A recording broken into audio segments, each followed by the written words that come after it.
Hi, and welcome to a special election edition of Newsmakers. I'm Jerry Roberts. It is Wednesday, April 27th, and I am very pleased to welcome to the show Christy Lozano, who is running for County Superintendent of Schools. Christy, thank you so much for taking the time to speak with us today. Thank you, Jerry. I'm glad to be here. Christy is a physical education teacher in the Santa Barbara Unified School District, where she has worked for 18 years at McKinley and Cleveland Elementary Schools, La Cumbre and Santa Barbara Junior Highs, and San Marcos, and most recently, Dos Pueblos High. She holds a master's degree in educational leadership and a preliminary administrative service credential from Cal Lutheran University. She also served in the U.S. Air Force Air National Guard 2002 to 2007, did security duty at LAX after 9/11 and was later deployed to Germany with the Aeromedical Evacuation Squadron out of the 146th Channel Island Air National Guard. And she also has a degree in ministry from the 300 Ministry Training College. So with that said, thanks again for being with us. Let me ask you first, why are you running for County Superintendent of Schools? Well, if you've seen my website, christylozano.com, you will see that kind of my platform and the things that are important to me. But most important is that I taught 6 years at Cleveland and McKinley. Those were my favorite years of my career. That was for the last 6 years prior to getting moved to Dos Pueblos. And I see a love of learning. Kids love to learn, especially at the elementary age. It's very foundational. You know, what the foundation that's laid at those ages will carry the student through the next, junior high and high school and into college years. And when I went to Dos Pueblos, loving learning and excited, to some of the most sad, discouraged, disruptive, kids with such brightly colored hair. I think they want to be happy and they want to be, feeling good about what they're doing. This is at Dos Pueblos, you mean? Yes. Yeah.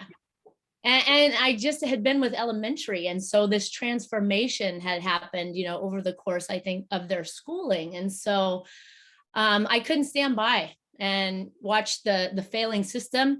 And I have solutions and I want to bring solutions to the schools. And so I decided to run. All right. Well, let me ask you this about the solutions. What do you want to do if you're elected? What's your 30, 60, 90 day plan strategy for rolling out what you want to do? Give us some specific steps. Well, positive educational outcomes, it's been declining over the last, I'd say 40 years. I think probably 40 years ago, if we go all the way back, we were some of the top schools in the nation.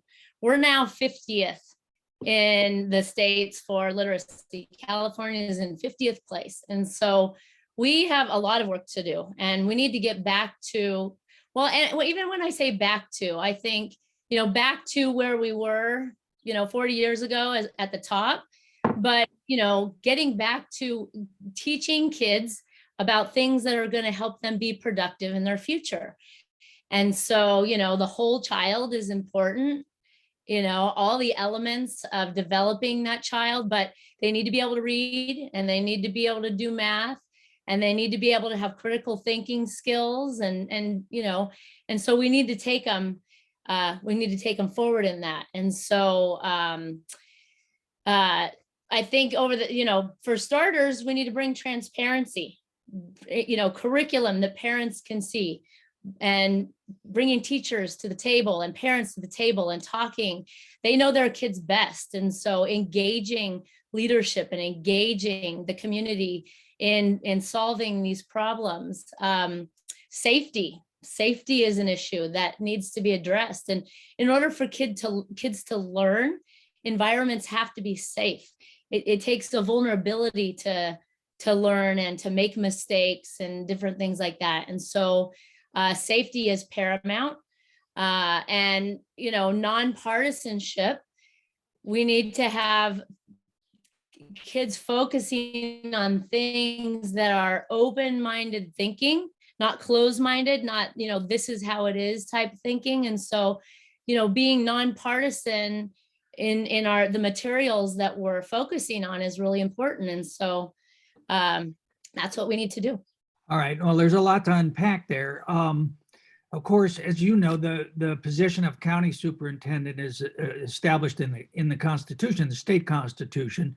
For those who don't know what the county superintendent, what are the specific roles and duties, responsibilities of the county superintendent? Well, the county has its own school. It has 102 kids assigned to it, mostly special education, adjudicated youth, and they have a preschool. The 102 does not include the preschool. It oversees the credentials of teachers and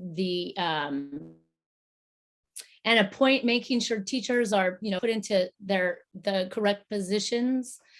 It oversees budgets, signs off on budgets and facilities and, things like that. And so it's a very big role. I think can be a very influential role.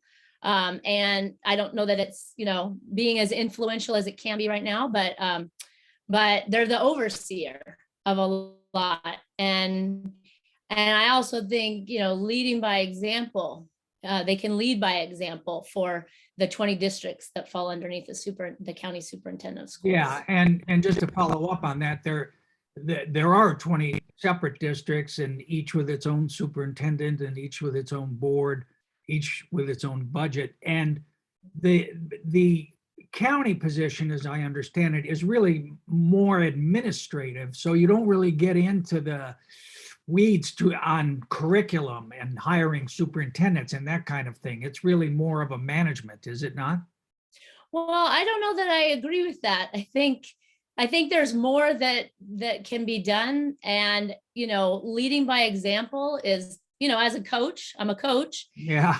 And I build teams, and I build successful teams. I build successful programs. That's one of my big strengths. And so putting people into positions that will set an example and influence, I think it's a big position of influence. And so while there may not be some direct oversight, there's general oversight, and I think it's underestimated right now. I think we underestimate the ability to affect the systems. Yeah, and it's a big organization, 550 employees, $104 million. Have you looked at that budget and seen where the money goes and what it's being spent on?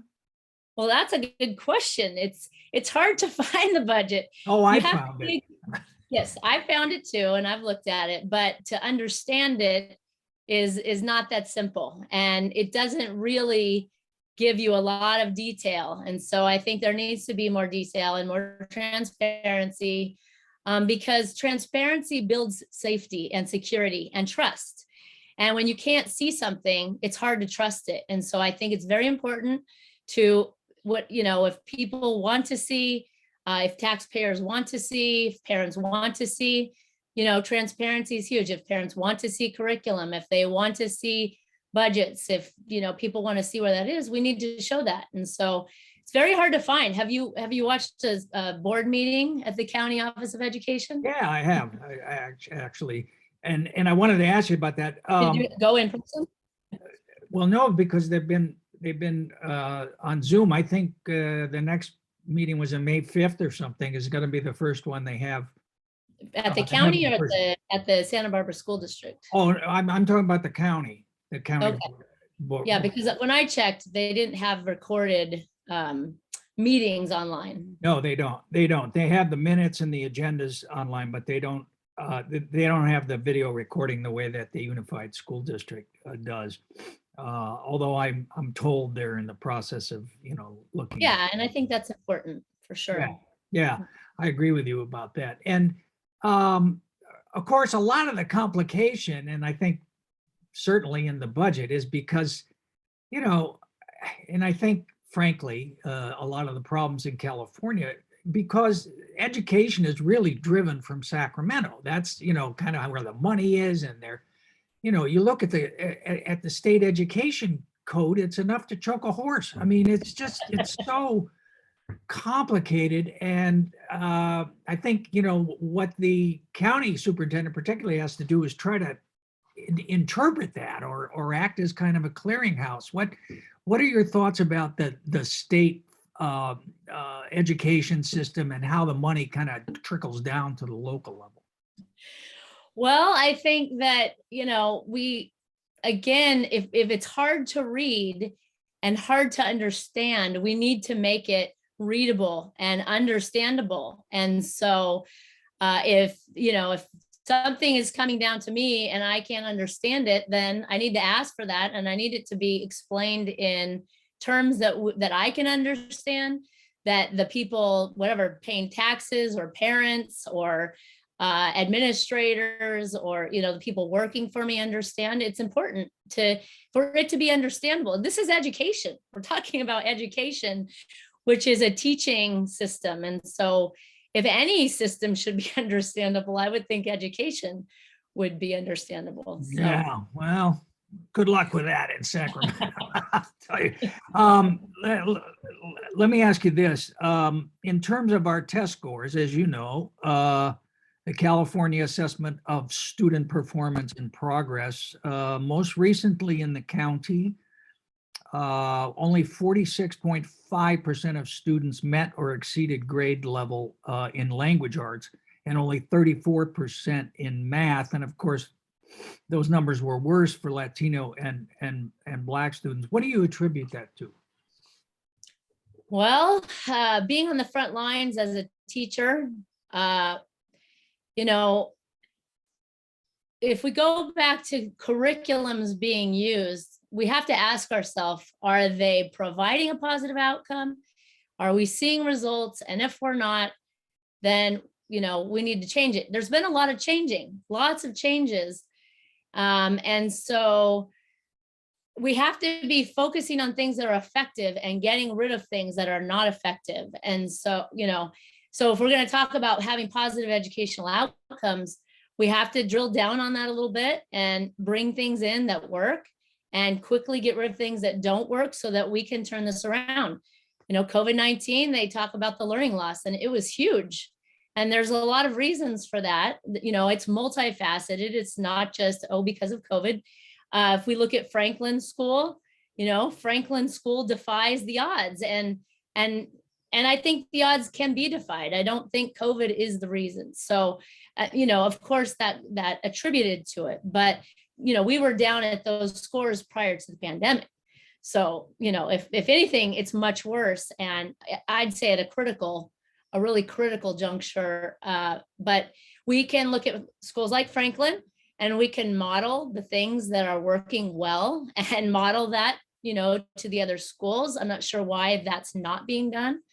But, we have to start using methods that are proven and work, and not just, Winston Churchill would say, no matter how beautiful the strategy, you should occasionally look at the results. Right. And you bringing up those scores are looking at results. All right. 10 points for a Winston Churchill quote. That's pretty good. Well, I mean, do you agree with me that, I don't know if it's the biggest part, but a really big part of this is the difficulty or failure in some cases of teaching kids to read by the third grade. And there's been a lot of debate about that, about how we're teaching literacy, whether we are teaching a literacy. Talk about that a little bit, if you would. I mean, do you think the balanced literacy method or the science of reading method, which way should we go on that?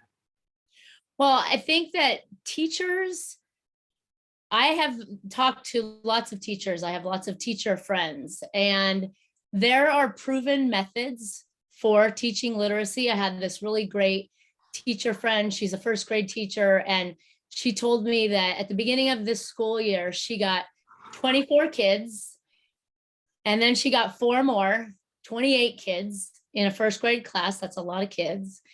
And only 4 of them were proficient in where they should be as a first grader. 4 out of 28. That is a lot of work for one person to Sure. accomplish the goals of reading. She's a veteran teacher though. And I believe, she said, I will have these kids reading, and 4 of them didn't even speak English. I will have these kids reading. And I believe her because she is a vetted teacher. She is somebody I've watched over the years and knows how to make progress with kids. And I don't think it's a one size fits all, but there is a part of it that's a skill of teaching. Some of it's curriculum, and so for those teachers who are very successful and even with a pandemic have continued to be successful, because there are a lot of teachers that have continued to be successful regardless of the things, when life gives you lemons, you try to make lemonade. And there's a lot of teachers that do that. And so again, it's looking at those methods and those specific things that they're doing and modeling them across the districts.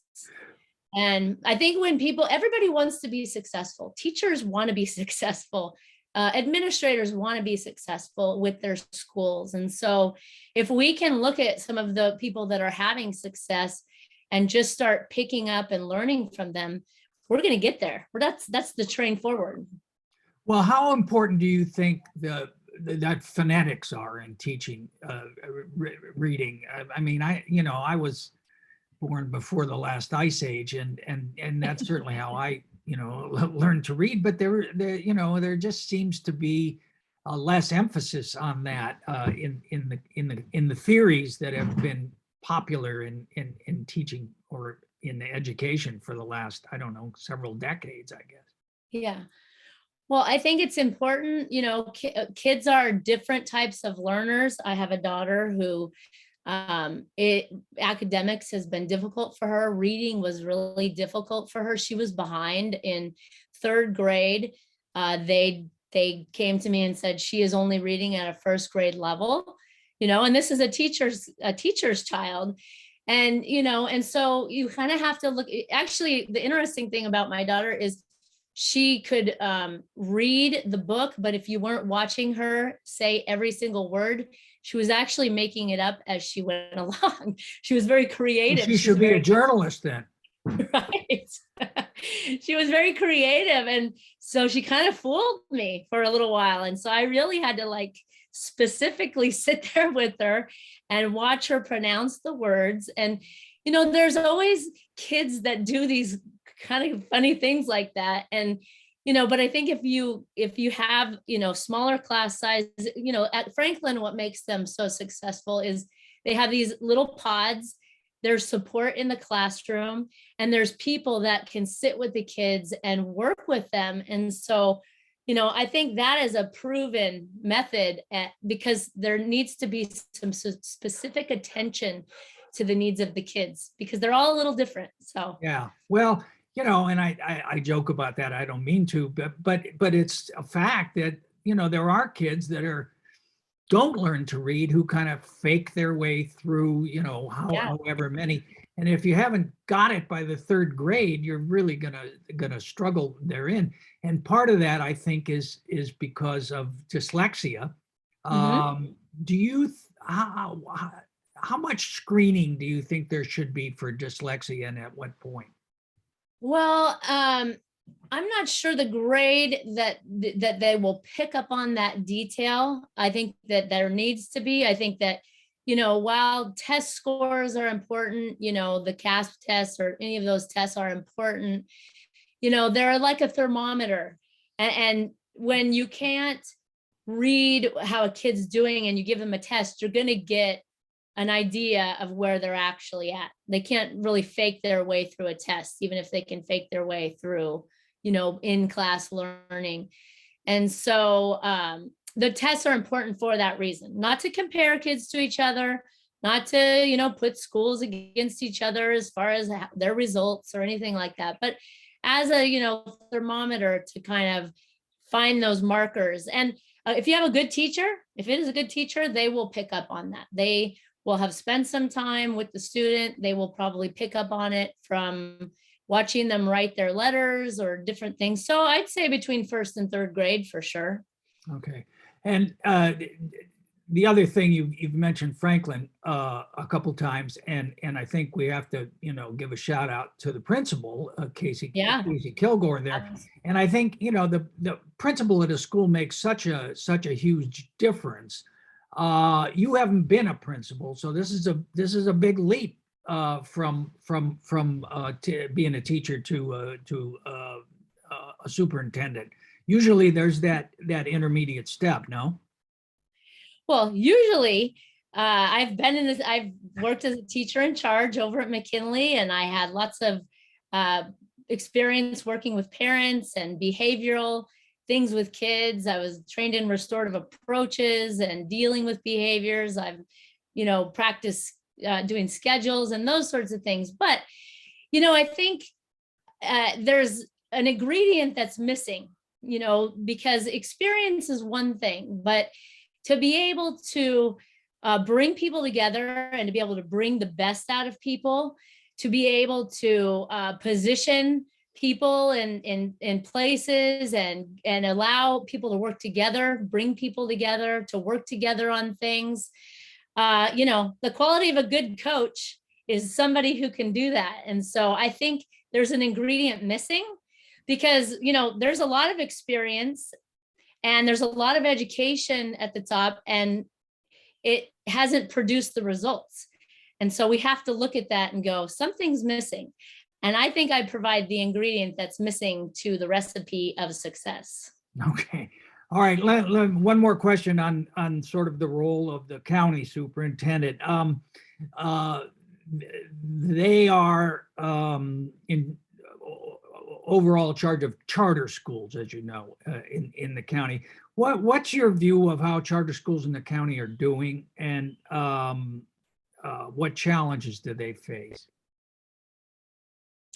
Well, I think that charter schools provide an opportunity of, doing something maybe out of the ordinary. The school districts are bigger systems. Charter schools have the opportunity to kind of branch out and try some different things. I remember with, I'm forgetting the name. One of them had, the gardening program, and they would bring the garden into the cafeteria, and it provided an opportunity for kids not just to, practice the science of growing but then also taking it into the kitchen. And so it kind of brings like things full circle. They have the opportunity to bring things full circle, or, like Heartland Charter School, it's sort of a homeschool / charter school model.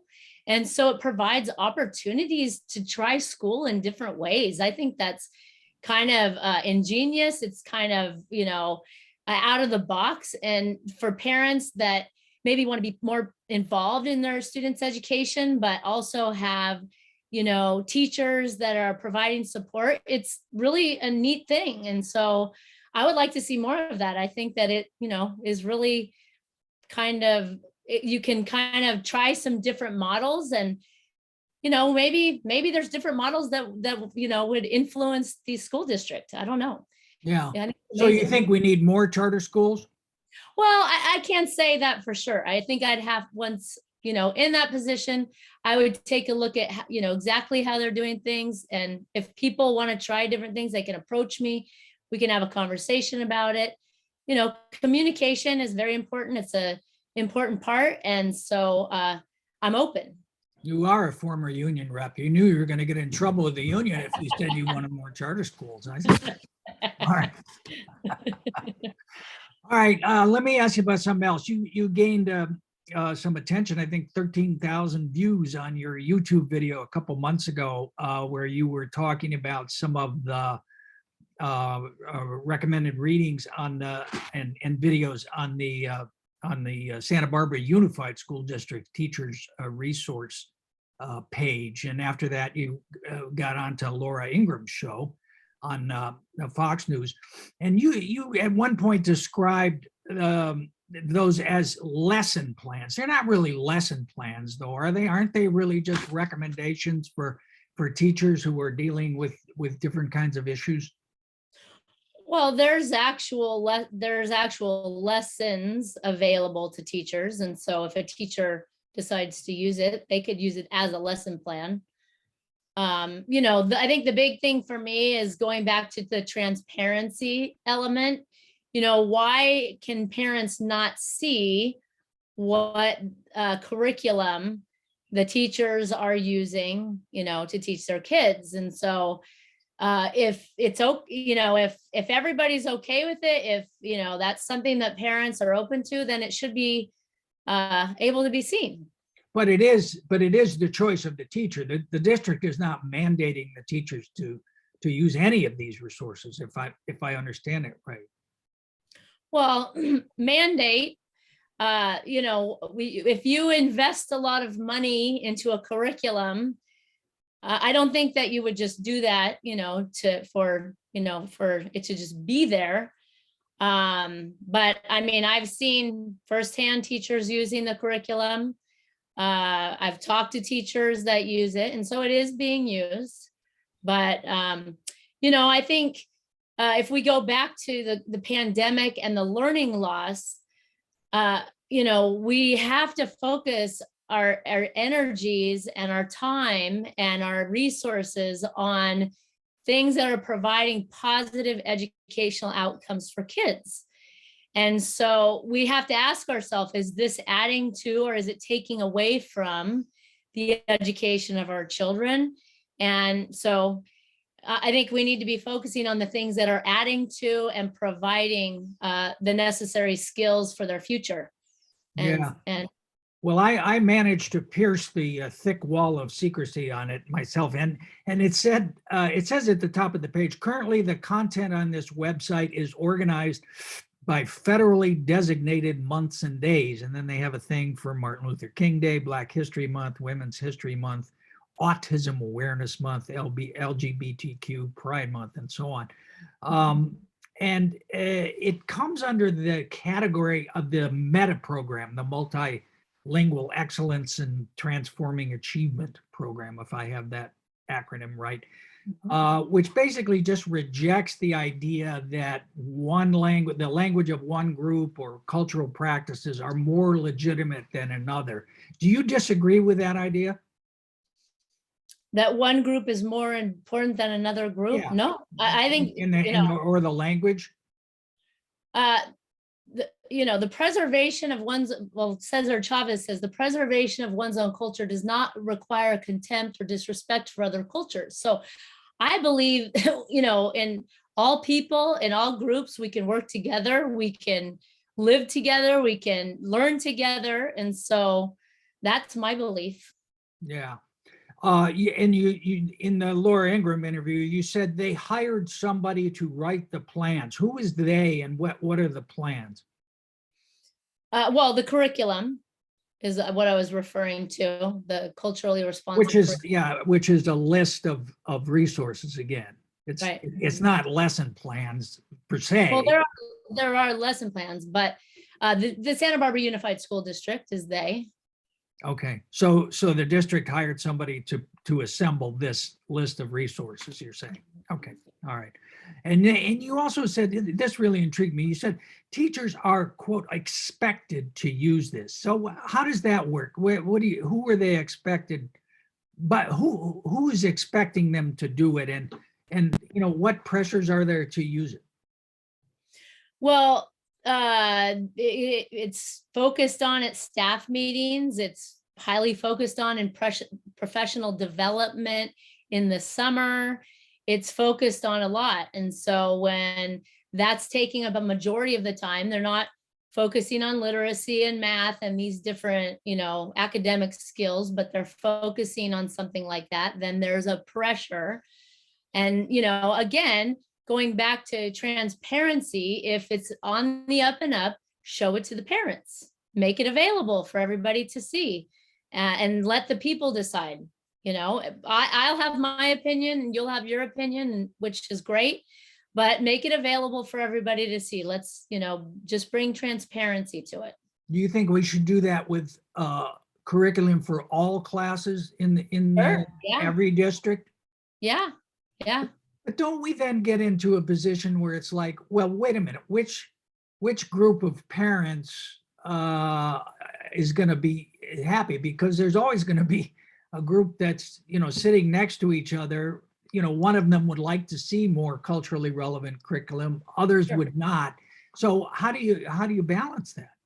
Well, I think that's where good leadership comes in, to be able to have those conversations and to, prioritize the skills that are important, the academics that they feel are most important, to focus our energies on those things. And, any good leader is going to bring people together, and we're going to talk about it, and we're going to, make a majority decision. And obviously, I think things that provide a positive educational outcome, everybody's into that. Everybody wants their kids to succeed. And so I think if we see the fruit of our labors in that way, that is going to be very, very motivating for everybody, because we want our kids to be successful. Yeah. I'm not an educator, but I've sat through more hours of school board meetings than I would wish to recall, which fortunately I can't recall anything anymore. But as I understand, sort of the thrust of this meta program, of which the curriculum is sort of a subset, it's to allow kids, and we have a very multicultural group in Santa Barbara County, as well as in the Unified School District, to see themselves more in the materials that they're using, whether they be Latino or Asian American or whatever, LGBTQ, and to sort of, it's not as an alternative to learning the other things. It's supposed to be an aid to learning the other things. And you're saying you don't think it works. Well, I am all for learning about each other, whether it's cultural, whether it's, there's people in sports, there's people that are very strong. There's people that are very fast, as a coach. And, if I'm like running the track team, which I run track teams, each kid is developmentally different. They have different skills and abilities. And so it's about celebrating those differences. Some kids are really strong. They'll throw that shot put, some kids are super fast and they'll do the sprints. Some kids are built for endurance. They'll be really good at the 800, even though, there's not a lot of kids that like the 800 because that's a long distance sprint, And so I think what I am all for, distinguishing those differences, learning about those differences. What I'm not for is something that brings division and divisiveness. And so when curriculum brings division and divisiveness, and, we've had 12 racial incidents over the last month in Santa Barbara Unified. Well, they just started counting. So it's who knows how many we've had. They just started counting. And to me, that is the fruit of a curriculum that is not really focusing on what you and I are talking about. It's actually breeding something that is not good between people. And so it's not so much the subject of talking about race and culture, but really the opposition that it's bringing between, individuals, and the lack of safety that it's creating in our schools. Safety, like I said at the beginning, safety is very important. And so you think it's if schools aren't safe, kids will not learn. And we really. Yeah. So, but you think it's the result of these kinds of ideas rather than it was maybe these racial differences were pre-existing and this is a way to address them better. Well, I think that's what the concept was on the front end of, when Just Communities came in, it was to solve to help kids, work through these things so that we could focus on academics. But that hasn't been the result. And so if it's not providing a positive educational outcome, we need to stop doing that and try something else. What doing something over and over again, expecting a different result. Yeah. Now you're trying to drag Albert Einstein into it. All right. Churchill, Einstein. Okay. Well, Laura Ingram called this all woke activism. That wasn't the phrase that you used, but that was the phrase that she used. Do you agree that's what this is? Jerry, as the superintendent of schools, I am running for a nonpartisan position. I am not a Democrat. I am not a Republican. I am a teacher. And so, the word woke, it's not got a good association. But I think in schools, it's a nonpartisan position. And so, we really need to stay in our lane with regards to that. All right, just the last question on this. So, you pointed particularly to some of the resources about racism, as well as LGBTQ stuff. What specifically did you object to with those? Well, let's see. What I specifically objected to is that it's not being shown to the parents, that the parents cannot see the curriculum, that the hypersexuality or sexuality stuff, I don't think we need to be teaching that to the young kids. And if we want to teach it to the older kids, then we can come together and have a conversation about, like I said, bringing all the parents to the table, bringing the teachers to the table and discussing, what would be appropriate and what parents would like to see, kids to be instructed in. We used to have curriculum like that way back when, and it went to the wayside. And so I think we can go back to that space and talk about it and, discuss it, and then make a majority decision on what's best for kids. Yeah. So let's do that just a little bit. So as you know, I mean, there are a number of families, both in the Santa Barbara Unified and throughout the county, gay parents. Let me just give you a hypothetical. So some kid is in the first grade, and at first grade, they're always drawing pictures of your family and, your hair coming out of your head, whatever. And so a kid draws a picture of his two moms. And then the other kid says, wait a minute, why are there two moms? Do you think that should be off limits then for the teacher to be talking about? Because I've only got 8 grandchildren, but I can tell you that sexual differences are not something that they're shy about bringing up at a young age.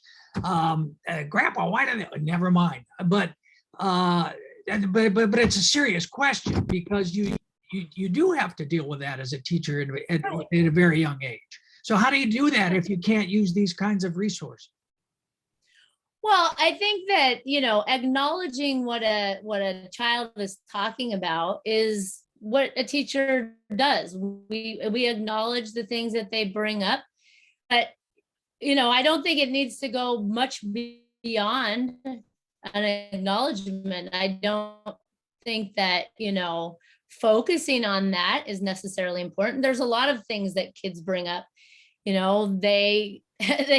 Kids are funny. They will talk about a lot of things. And so as a teacher, I've always, acknowledged things that they say, but we go back to what we need to focus on and the learning that is taking place in the moment. And, if we need to revisit a conversation because, there's a lot of inquiry about it, then we can go back there. But, I don't know that we need to write curriculum based on those things. As a teacher, when I acknowledge them and I deal with it, I don't refer to curriculum for that. So, again,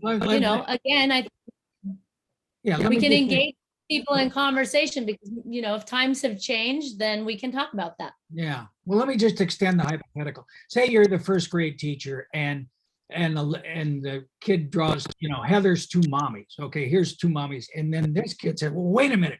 I thought only a man and a woman could get married. How do you deal with that? Well, as the superintendent, I don't think I would be dealing with that, but I think, But how would you recommend to? I would recommend that we stay on track for the lesson that's at hand. And, So you wouldn't answer the question? no. But if we're learning something, if we are, doing a lesson in English or in math, that's what, we're to focus on for right now. And so, kids will try to distract with all kinds of things constantly, but we have to stay on track and focus on the learning at hand. All right, fair enough. And then just to close on this, one of the other things that you raised was materials about transgender kids and so on. And we hear a lot of talk about gender dysphoria, kids feeling misgendered. Do you think, I mean, at what age do you think kids feel misgendered if that's in fact how they feel, if they are transgender? Well, I can't really answer that question because I don't know at what age kids would feel that way. But again, we have to go back to, the academics, the positive educational outcomes. All kids need to feel safe. So if there is, behaviors going on in a classroom that are making kids feel unsafe, those have to be addressed. And, that could surround all kinds of different subject matter. Again, bringing parents, engaged leadership, teachers, parents to the table to discuss all these different topics. It's important, because we want kids to feel included. We want them to feel part of the system. We want parents to feel included, part of the system, teachers, all the way up. And, communication and, coming to the table is the best way to do that. All right. Let's talk about some of the other issues that you raised. Do you think that there is racism in Santa Barbara schools? Well, I think that there's, I think people have always had their own experience. I've had my own experience about things. You've had your experience about, different things. Children have had their experience. And I think it's important to focus, like I said, on safety, on bringing safety. And if, there are things that need to be discussed, if there are things that need to be worked on, we can address those things. I don't think that children are racist. I do not think that when I have seen my children interact with each other, they want friends and they want to be together and they want to feel good. And so working through any of those kinds of problems, I know that kids will work through them, and again, it's not just based on race. There's always all kinds of things that, come up with kids. And so learning to work on those things and talk through them, building relationships with each other, getting to know each other, focusing on the goal, which would be whatever, it is that we're learning. We can do that all day long. And so when things come up like racism or different, things try to come in between, we can do something about that. Yeah, but again, as after the George Floyd killing, we've heard a lot of talk about systemic racism, that it's built into our structures, whether it be education or criminal justice or healthcare or anything else. And people point to things like discipline, different rates of expulsions and so on for, there is a discrepancy between races or obviously in terms of achievement. So do you think that the structures of public education in Santa Barbara County are racist, are structurally racist? No, I don't think that they are. I think that, if we can come together, all of us, if we can show curriculum and show the things that are being taught and have transparency, make sure schools stay safe. We're focusing on student safety, conflict resolution. I was trained in restorative approaches. Restorative approaches is something that that they sent us to Colorado. We had a lot of training in, and helping with conflict resolution. Restorative approaches, that's not everything. There has to be discipline as well.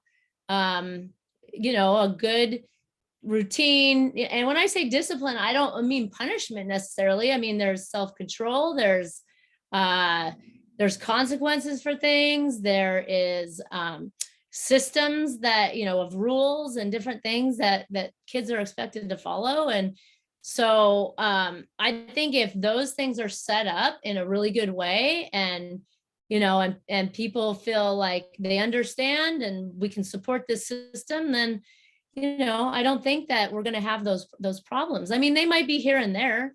They're never going to get rid of everything, but Yeah. there's a way to do it to Yeah. You, in a couple of interviews, you characterized these kinds of materials as critical race theory. What is critical race theory in your view? Critical race theory, I mean, it's, just a closed-minded way of thinking. And with schools, we need to keep an open-minded view, that we're open-minded. And again, we've had this learning loss with the pandemic, and we've got to get back to focusing on things that are going to provide positive educational outcomes. And the other word we've heard a lot more of since George Floyd is equity. Equity. We used to talk about equality of opportunity. Now we talk about equity. What does equity mean to you? Well, I like the word equality. I think equity, the way that I interpret it, is just evening the playing field. It's just like there's no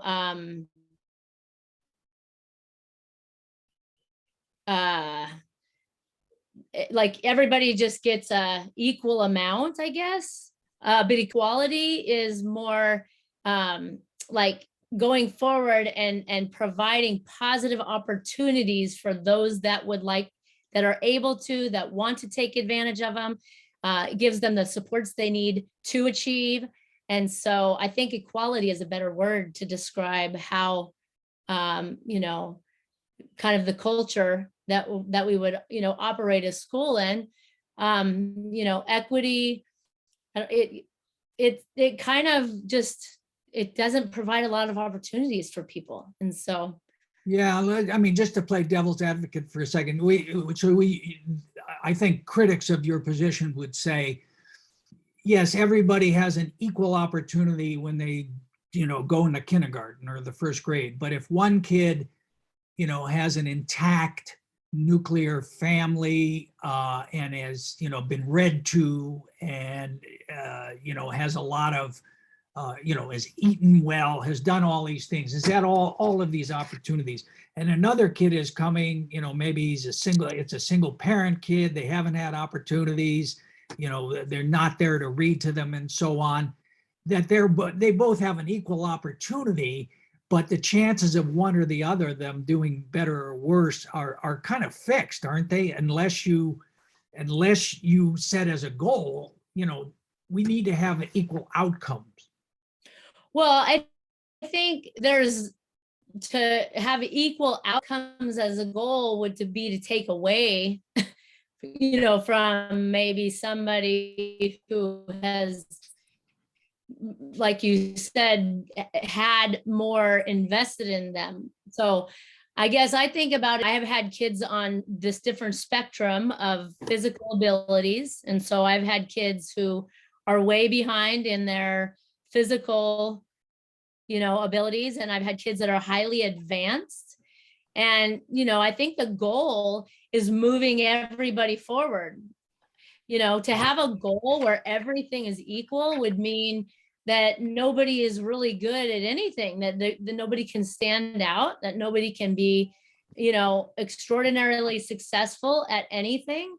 And so, with kids, I think sometimes, or people in general, they're going to do different amazing things in their life. Some of them are going to be amazing athletes and they're going to go to the pros in whatever sport. I had a first grader at McKinley. The first year we did the running program over there, he ran 100 miles. He was the first one in the school to run 100 miles. And then in second grade, he was the first one to run 100 miles. And then in third grade, he was the first one.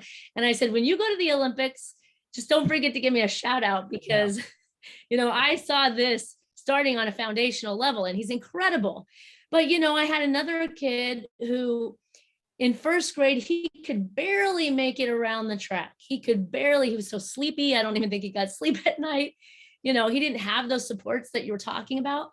And, I could have put him in a box. I could have said, you're never going to be an athlete. So, you're not welcome in my class. But of course, I'm not going to do that. And I watched him that first year barely be able to do 2 laps. And then in second grade, he could do the 6 laps. 6 laps was a mile. He got scared to run the hurdles. I ran the hurdles with him, and that put a big smile on his face. And in third grade, the light bulb went on for him. And he started running fast. And what happened was his sister started working out. And he started seeing his sister going to the gym. And there was something that switched in his mind. And he said, Coach, I am going to run the fastest mile ever. And I said, you go, Spencer, you go. And he did. He ran a 13-minute mile. And for Spencer, I knew how much progress he had made over those 3 years. I gave him the physical education award that year, because if I hadn't seen his progress over 3 years, if I would have put him in a box, in first grade, he never would have achieved what he achieved in third grade. And in fifth grade, he started racing kids on the track team.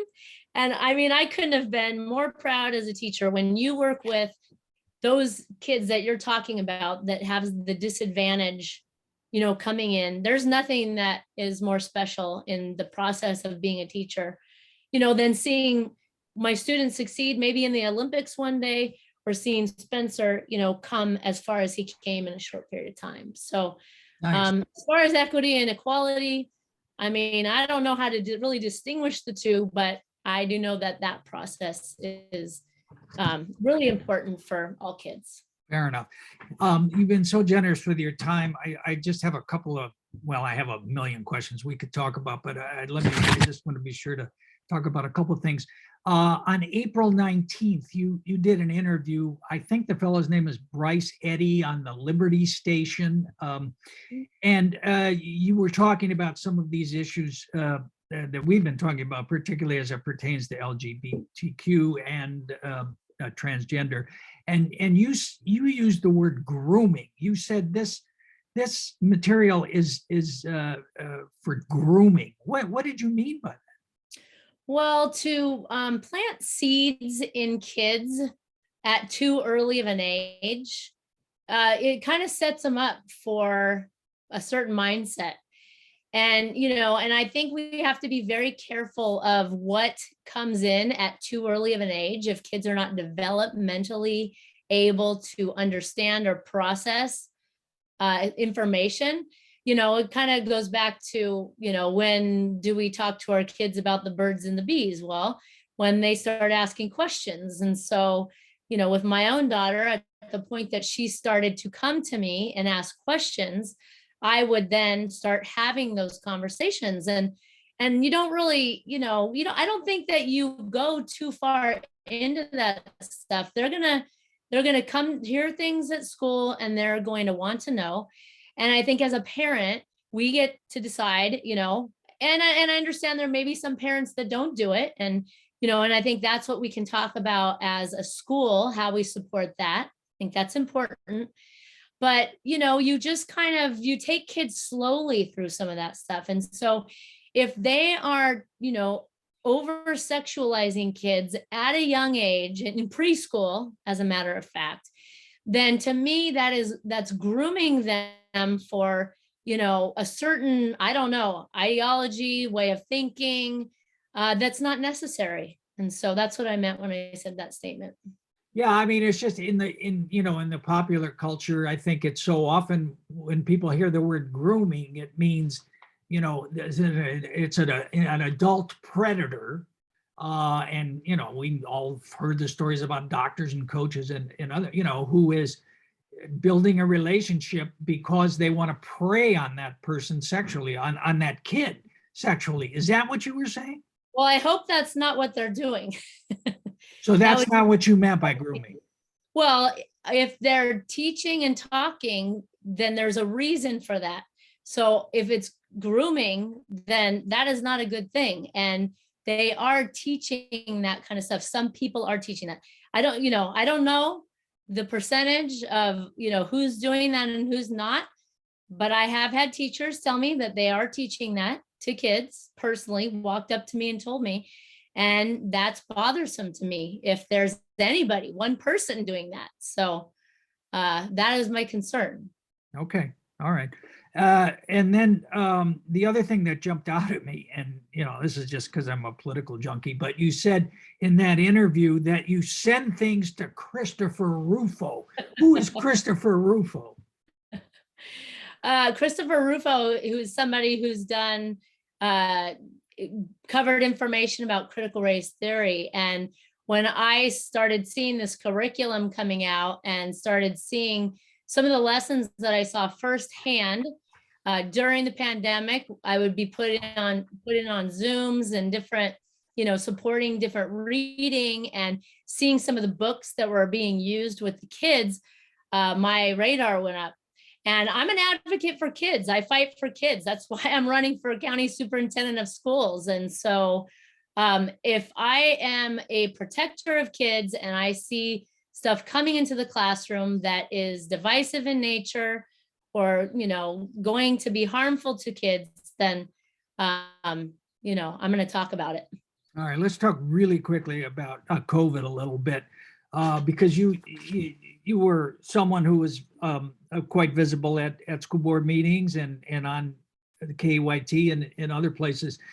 Shutdowns. Do you think it was a mistake to shut down the schools when we did?